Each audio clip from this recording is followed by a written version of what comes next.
Yeah, everything in life, and this is part of us being a human being. Everything in life is going to hurt. Do you get to choose how you hurt and how you prepare for it? And that's the intentional personal mastery part of things.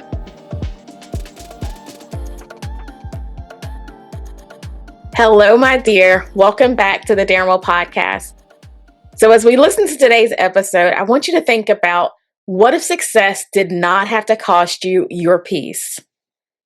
What if clarity around your true purpose could really accelerate your growth without all the burnout? So, my guest today is Stephen McConnell. He's here to help us explore how to redefine success, how to align with our true self, and how to learn to take intentional action for personal and professional growth. He's the CEO and the founder of the Growth Mindset Initiative. He's a speaker, he's a writer, he's a neuro-linguistic programming certified coach, and he's a personal mastery and leadership coach. He's got 30 years in the field in the corporate world and 20 of those years in manufacturing. He's the author of a new book that's going to be released this summer, The 7 Laws of Personal Mastery. So he's going to talk about that today in our conversation. His work centers on helping people achieve clarity through finding their true purpose to accelerate strategic growth without all the burnout.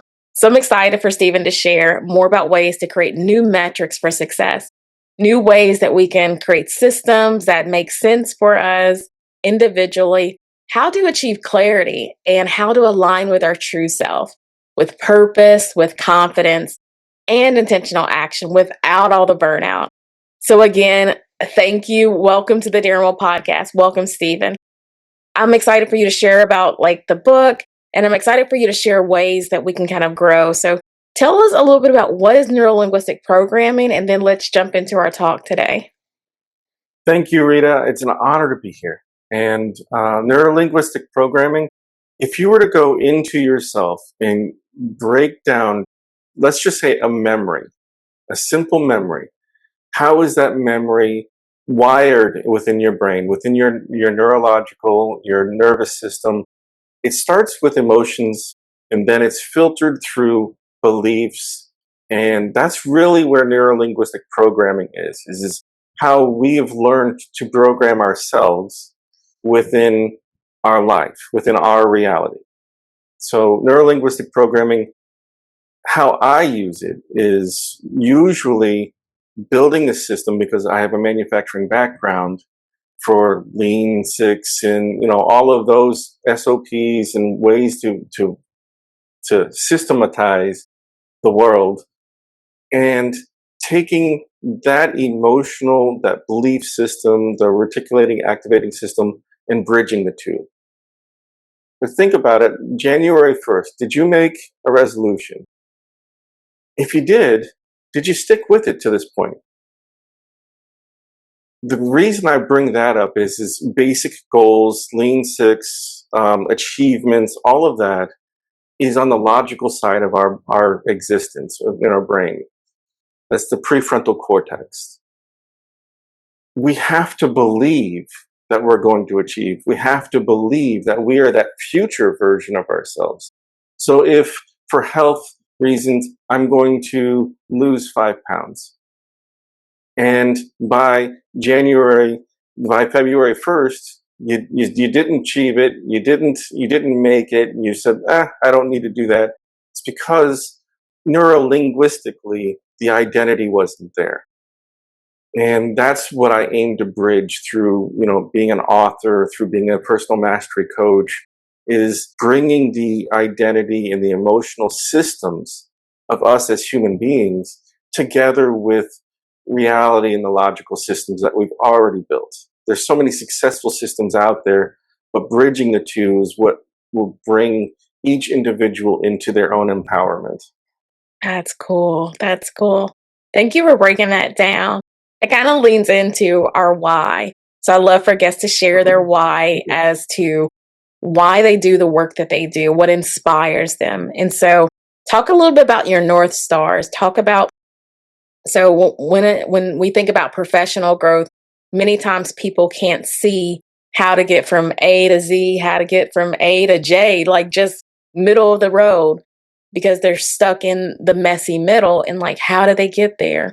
And so I love for guests to be vulnerable, just share pieces of their why, how they got there, their journey. So talk about your North Star, what got you to encountering the limiting beliefs, like what got you to that point? Okay, so going back, right? I had learned, well, I hadn't learned. I was coping with alcoholism. I was going through these loops when whether I didn't necessarily hit rock bottom, but there was this slow self awareness of that my health was deteriorating. As I sobered up, I then had to go through another phase where I take care of the emotions because I was suppressing emotional side of me with alcohol. That made me start to become self-aware of what is my purpose? How am I go? What? Where is this all that there is to life? That in and of itself made me realize that as a child, on through, I loved being a person of service. That was where I wanted to go. I saw it throughout my life, whether some people even called me arrogant because all I wanted to do was take care of somebody. Listen, I see this and we need to fix it this way, this way. And they're like, well, how arrogant are you? They didn't, they were affronted because of the attempt to assist. So trying to bridge that, my North Star, the big, powerful North Star for me is to solve poverty in the world. That is the meaningful journey. I say journey because it is a journey. That there isn't this, it's purposely out of reach. It's purposely so far in the sky that I walk in that direction in alignment, knowing that the journey is going to take me to better places while I'm impacting and empowering others. So the purpose is to be of service. Growth Mindset Initiative, my business that I've built, is developed so that I begin to address that through the poverty mindset. And if you think of that's not something that's in your mind, think of a time where you've overthought or you refused to make a choice and it was a choice that would benefit you, or even if maybe you're struggling with some sort of addiction, whether it's just scrolling on your phone or whatever, those over time are that choice of not going on the journey. Yeah, yeah. And so going through those stages of following your heart, just a servant's heart is what I hear. I hear servant's heart. And so following your purpose and even finding yourself in the roles of being a fixer. How did you learn to navigate that? Oh, the roles of a fixer. Well, there's as I touched on just previously is that at first I just jump in and push my way in and impose myself. And I was, some good friends or some leaders or some mentors would pull me aside and be like, that's very arrogant. They didn't want to hear a lot of the solutions or didn't even recognize that there was a problem. So in that way, I began to burn myself out. I was overthinking and then holding myself back as far as trying to fix or over fixing another solution I knew I could fix. That built those cognitive, well, it didn't build, I already had the cognitive loops to overthink, to ruminate, to do all of that. And then through learning to become a neurolinguistic programming coach, learning to see self-awareness wise, see these symptoms and begin to have the curiosity to say, why, where is it triggered from? What emotions are there? How am I going to build a structure forwards? Now I am still the fixer, but I aim to fix internally first so that I can walk the path that people are stopping and saying, how can I have that? And in that way, the fixer is still there, but it's in a healthier, I like to call it routine than it is a habit or Mm, a going into the world and pushing my way. yeah, yeah. I love that. I love that, Stephen. So thinking about ways that we can, especially for like the high achievers, the professionals that are always on, they're always being the fixer. So you get good at something, but you get so good that you don't have the balance. I know that you've learned balance and you've also created this system, hence the book as well. But talk about like what are ways that leaders, business professionals, high achievers, how can they find ways when they find themselves doing what they're great at, but also do it with balance, do it so they're not always on, doing it so they're not always putting all this pressure on themselves and burning themselves out? Like, what are some ways? So, you said awareness. What are some other ways? Getting curious. What are some other ways that leaders can and professionals can find ways out of that? Yeah, awareness is the very, very first part of that. And other ways is you have a mentor or not a mentorship or have a community around you. I honestly like to have a community, recommend a community around you that is one step above you. And they see, they've gone through, they're like, and then listen to what they're saying. Often I'll speak to Toastmasters. 2 years ago, I joined Toastmasters and I never thought myself to be a speaker. I just wanted to go there so that I could hold workshops, so that I could impact people. These mentors within the club were just way above me, but they all put their arms around me, raising me up. And in the process of that, we're all at our different levels. We also raise ourselves up and we raise them up. And I didn't realize that, like, here I am, this insignificant person, joined a club. But then I hear time and time again, one of my mentors come to me and be like, that was so valuable. You touched my heart. You've improved my life. And so going back to the self awareness part, there's a system that I talk about in my book, Seven Laws, is the hold system. The hold system is the the habits that we talk about. So it's HOLDS. We talk about the hold system is habits, becoming aware of your habits, understanding what they're doing. And a lot of times when we talk about becoming aware of our habits, it is first and foremost seeing how you react or seeing how the other person is reacting to you. Mm, Then having that curiosity. Curiosity is a huge benefit to self awareness. Once you start to see that and you start to have a curiosity, well, why did they do that? That's when you start to look inside and say, well, why did I react this way? What was the trigger? Where am I at? That's a self awareness builder right there. But we go, understanding your habits. yeah. And then when Okay. we go into it, we also go into the outlook. That's the O in the holds system. The outlook is then, as you're going in through this, what's my outlook? How am I thinking of the world? There was an author of a book, and I'm not remembering the book or the author, and I apologize for not giving them their due flowers.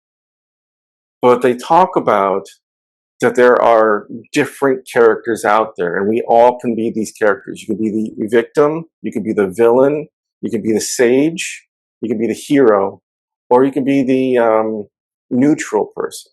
And the neutral person, things just happen to you, and you don't even you react maybe, but you don't react in a way. Villain, Well, I'll just use the quote, hurt people hurt people. True. And so if you look at somebody that seems to be a thorn in your side for today, think of them and how are they hurt you?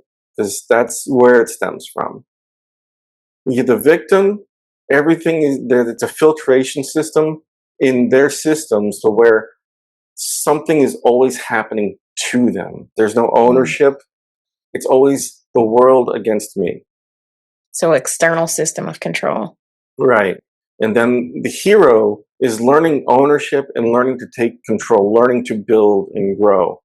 The sage or the guide, they are on the other side of that hero. They've been the hero. They've been all of them. They probably are still all of them, but in this particular sense, they're able to stop and pull other people forwards. They're guiding them. Mm. So back to the hold system, you have the habits, the outlook. What is your outlook? What are you filtering this reality with? Mm. For me, past life when I was an alcoholic, the outlook was the world is happening to me. And quite often it would trigger my anger, which then I become the villain. And so it's very reactive and not responsive. In that, there's the next level, which is language. Language, what are you speaking to yourself? And also, how are you speaking? And once again, self awareness wise, if you sit there and have a conversation and then stop and think about, well, why did I say this? Why did I say that? How you're starting to show symptoms of how you are coming out into the world. And internally, there's reasons for that. So that builds self awareness. The next one is D, decisions. Same thing with language as decisions. Why did I decide this? Very curiosity. I did this thing. Why did I do this thing? Was it aligned with my purpose? Was it aligned with who I am? And decisions are also things internally that you've decided, no, I'm not going to do that. No, there's this great opportunity. No, I'm not going to do that. Or, yes, I'm going to do this. I'm so excited. And reframing anxiousness and stress into excitement. Those are all learned skills there. So then S So, is pause state. 1 second, Stephen. Absolutely. How do you reframe pain, anxiety into? How did you say that? Yeah, anxiety or stress into excitement. How do you do that? What does that look like? Well, first and foremost, a lot of our emotions are the same. So if you think of it as a spectrum, it's not necessarily. I would love to draw a straight line and say it's beautiful and there it is. This is anxiety and this is excitement. It's not that case. It's very three dimensional. Our emotions are three dimensional. But the best way I could tell you is, Rita, for a second there, I want you to just take a moment and think of a moment where you were feeling anxious and stressful. All right. Now, drop that, throw that aside, go to a moment where you're just absolutely excited for life. Now, realize that those two emotions are the same, and that excitement you bring into this is neurolinguistic programming, bring it into that moment where you were anxious and stressed. And then, what's the language around that? The language around that, why would you be excited instead of anxious and stressed? Now, so what we're hearing here is you're taking the prefrontal cortex, the logical side of our brain, we're pulling our emotions out and going, I can connect this here and here, and then putting them back into emotions and saying, I am nervous for being on this podcast. Wait, exciting time in my life. I'm excited to be on this podcast. And then in this way, we begin to build the emotional intelligence and understand our feelings, understand our triggers, and grow from there. This is this is a system that we all can do, a skill that we can all do, where It starts with the small things, and you slowly practice and build the skill and practice it and practice it. Just think about Michael Jordan. If he never practiced, would he have been as great as he is? Same skill. Let's go into emotions. If we don't practice there, we're not going to build the skills there. Thus the confidence. Yeah. Yeah. Yeah. Well, So it's you so, can have two, the emotions at the same time, the anxiety and the excitement at the same time is what I'm hearing. absolutely. It's the same thing. So what is, a lot of way I think of things, emotions are fleeting. They're a moment. If you think of something that's you don't want to do, either you have anxiety and stress for the 5 to 10 minutes right before doing it, or you've associated a label to the action itself. That's mundane, that's boring, that's once you understand where that level of anxiety is, then you can tell yourself, well, this mundane task that I'm so bored to do brings me better clients in so that I can help them. Well, all of a sudden, it's no longer mundane. It's something that you need to repetitively, consistently do to move your passion forwards.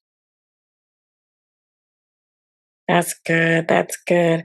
So it allows us to look at the anxiety and the excitement without shame, especially the Correct. anxiety piece, because I think that's where the shame comes in. It's like, I'm not good enough.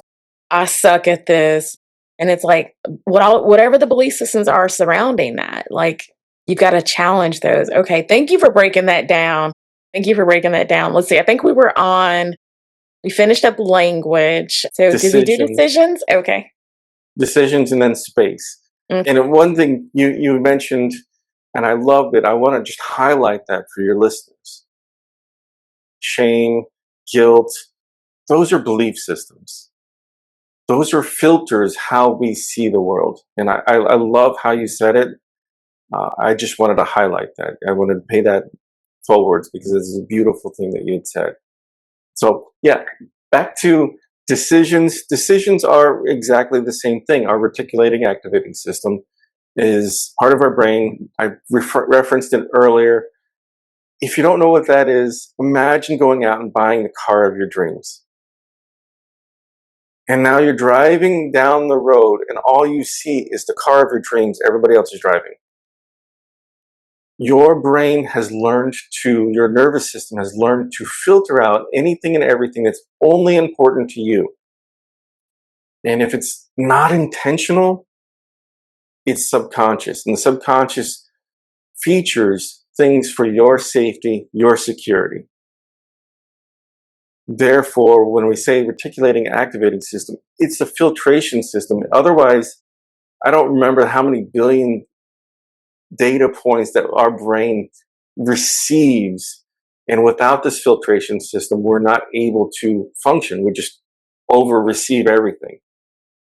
You could teach and train your reticulating activating system to go out, go forth, and see the world as a filter purposely so that you're intentional within it. And this is where decisions are. And I think I went too deep on the decisions part, but that's really what that is the decisions is how you're filtering, and you can see the external, how you're reacting or responding in the world.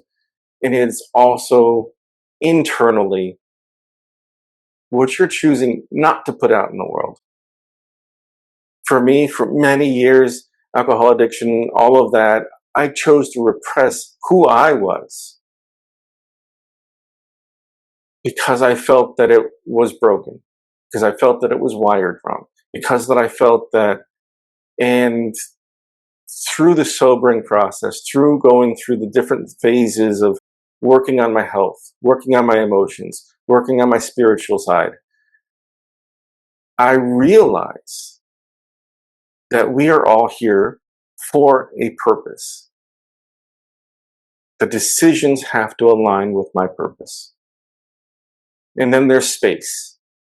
Space is internal. Do you give yourself space to think, process, reflect? How do you treat yourself in your home, which is your heart, your body? It's also external, and I'd already touched a little bit upon that. The community that you surround yourself with. Do they drag you down every time you start to raise up?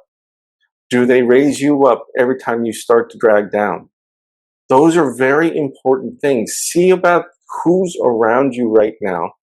And if this is the first time you've ever heard of this concept, watch them. Watch them. They are around you because like people like to be around like people.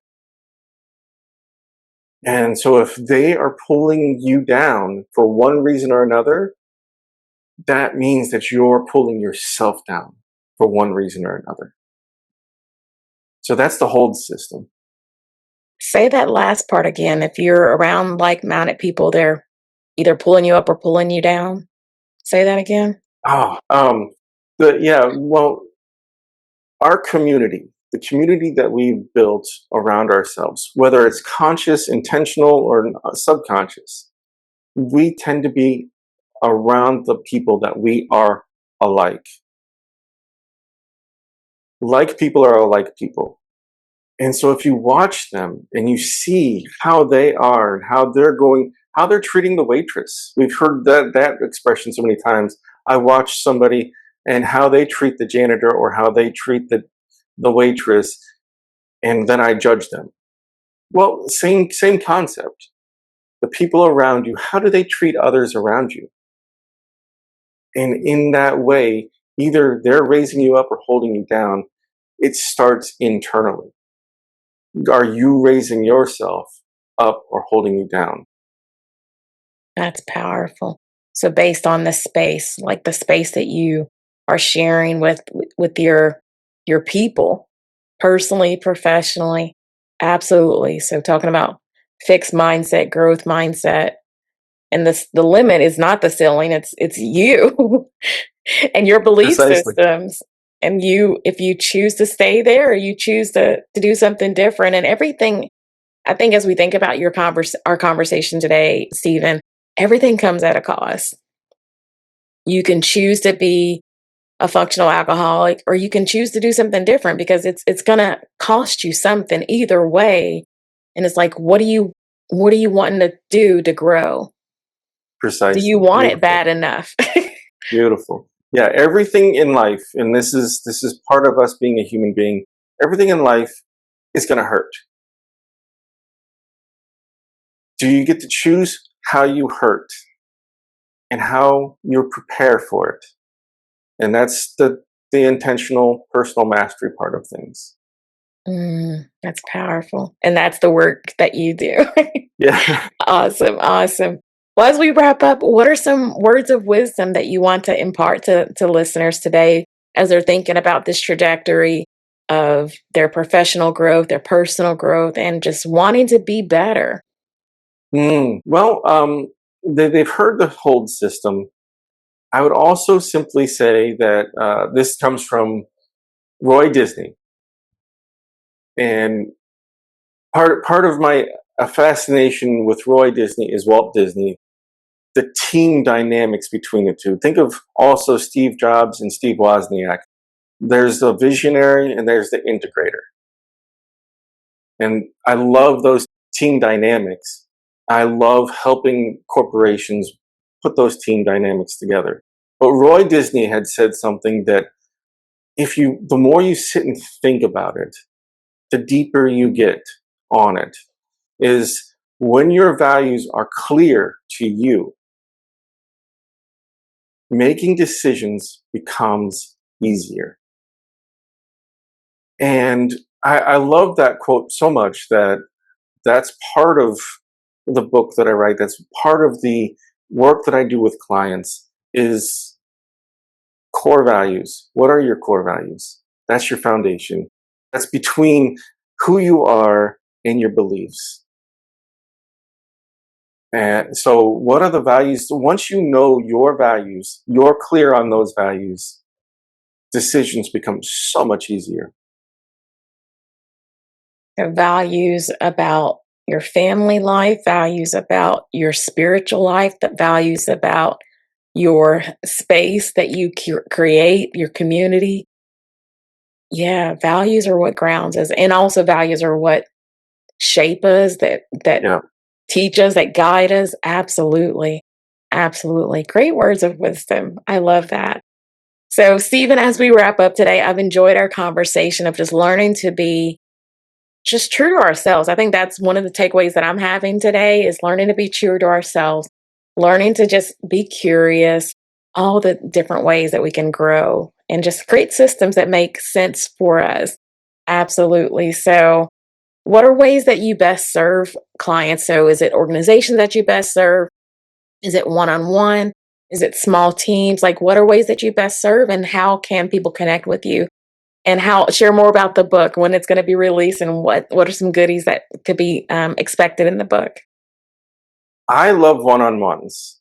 I know that that's not sustainable always. However, I also going into a corporation and just doing workshops and building.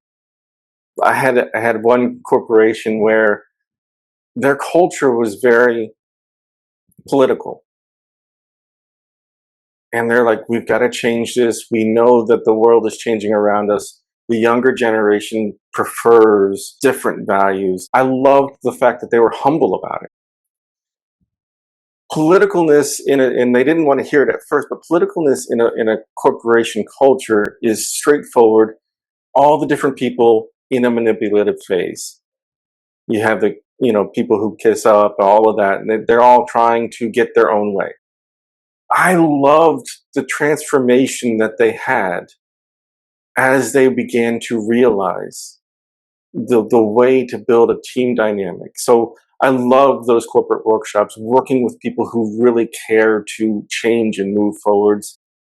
Where to reach me is mindsetgrowth.com, and that's MYNDSET growth.com. I spelled it that way because you have to have an ownership on your own mindset and growth. So it's my mindset growth. The book, Seven Laws of Personal Mastery. Well, the hold system is part of the self awareness chapter within it. Each chapter has their own system that brings the emotional, personal, neurolinguistic programming, the emotional identity that we have, into a standard operating system for ourselves. It helps bridge the two because, like I said before, as you have goals in life, logically it sounds great. Emotionally, we reject them or identify with them. That is where this book comes from. Is it's bridging those through seven laws, each part of your life, who you are, your emotional side of things, and then bringing it into habit forming in through the routinization, so it saves you time because your brain naturally wants to save time and energy. So that's what you look forward to in the book is Seven Laws of Personal Mastery. And if you want to, if you're not certain about it and you want to talk to me further, I'm on LinkedIn. Reach out to me. Awesome, awesome. Well, thank you for sharing. So, and as soon as the book is going to be released, I'll include the link in the show notes. So definitely share that with me as well, Stephen. But yeah, I'm so excited for listeners to hear this episode. I'm excited for them to go deeper in their growth personally and professionally, and also finding ways to just be true and authentic so they can not lean into burnout. And so I love that. Thank you so much, Stephen. Rita, it's been an honor. Thank you very much. I love this conversation. Also, if I could, the the work that I do, think of it in this way. It took me 10, 16, well, not including the addictive part, it took me 16 years to get here. And as I help clients, I get them through a lot of this in a year or so. I mean, it's not easy work, it's deep work. And in this way, that's what we bring as coaches to the world is the systems of apprenticeship to guide Mm. and empower themselves. But this has been an honor. I love this conversation. I'd like to have it again. Yay! I would love to have you as a guest again. Awesome, awesome. Thank you for that in extending the opportunity to connect with you again. I definitely would love that. And so, yeah, because I think we were just scratching the surface, and especially when the book comes out, there'll be another great opportunity to share more about the book. But yeah, I would love to have you back as a guest, Stephen. Thank you. Thank you. Thank Thank you. you. Well, awesome. Well, thank you everyone for joining in, Darren Well, the community. It's been an awesome opportunity just to hear more about Stephen's story and then learning more about ways, again, to grow.